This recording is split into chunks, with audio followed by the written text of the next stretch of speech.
Bonjour tout le monde! Alors, tel que promis, voici le début, si on veut, de mon périple, de mon année sabbatique, entre autres, tel que je vous avais promis. Je vous avais promis que j'étais pour vous le faire, vous partager.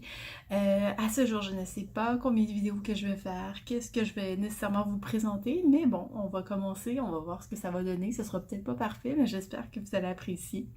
Donc tout d'abord, oui, je suis partie un an vivre en France. Je suis revenue il y a quelques semaines, donc tout juste avant les événements récents qui sont passés. Donc je suis revenue au Canada. Tout d'abord, la façon que ça s'est fait, c'est que j'avais un pied à terre dans une ville à Clermont-Ferrand, qui est en fait un peu au milieu de la France, au sud du milieu de la France.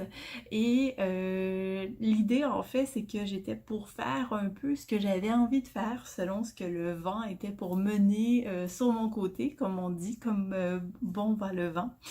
Et en fait, ce que moi j'ai décidé de faire, c'est ça, c'est que j'ai décidé d'aller selon mes envies, selon l'esprit du moment, ce que le chemin était pour mettre devant moi. Donc la première chose, une des premières choses que j'ai fait, ce fut de partir en fait dans un pays pendant 5 semaines. Donc vous allez sûrement vous dire, ben t'étais déjà en France, pourquoi partir? Ben en fait, je dois aussi profiter un peu de l'Europe et de voir ce que j'étais pour y voir. Donc un bon matin, je me promène dans la ville de Clermont-Ferrand et je vois un bus passer et je vois inscrit la destination en haut du bus qui était Milan. Quoique l'Italie n'a jamais nécessairement fait partie des pays que je voulais absolument voir dans ma vie, j'ai senti une certaine interpellation quand j'ai vu la ville Milan. Et j'ai décidé d'aller voir tout simplement en ligne combien ça pouvait me coûter pour y aller, la longueur du trajet. Et mélangé à ça, je me suis dit, bon, ben moi, je suis pas trop quelqu'un qui aime voyager sans faire de la randonnée. Donc, ceux qui me connaissent très bien savent que moi, j'aime beaucoup faire de la randonnée longue durée. D'ailleurs, j'ai fait le chemin de Compostelle par le passé. Donc, j'ai décidé d'aller voir s'il n'y avait pas un chemin de longue durée que je pourrais faire, de longue randonnée que je pouvais faire en Italie. Et une pierre deux coups, il y en avait un.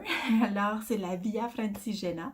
Et je vais vous parler un peu plus tard dans d'autres vidéos un peu ce périple que j'ai fait. Donc, mais bon, ce premier vidéo capture en fait, si on veut, mon arrivée en Italie et les petits endroits que j'ai vus, les petites choses que j'ai découvertes.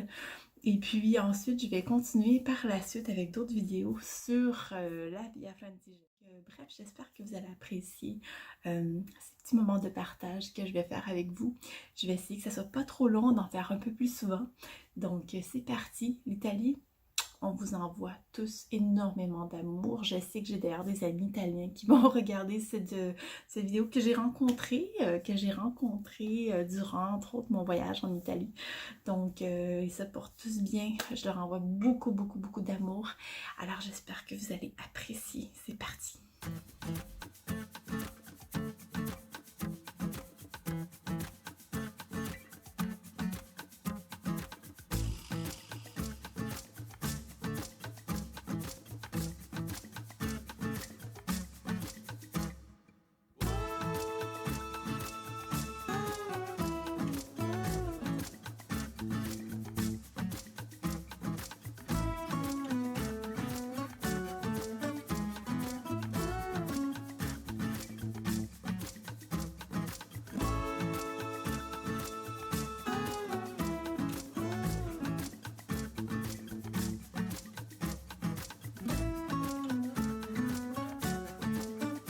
Per tutti i miei amici italiani, questo è un omaggio al tuo bellissimo paese. Ti amo.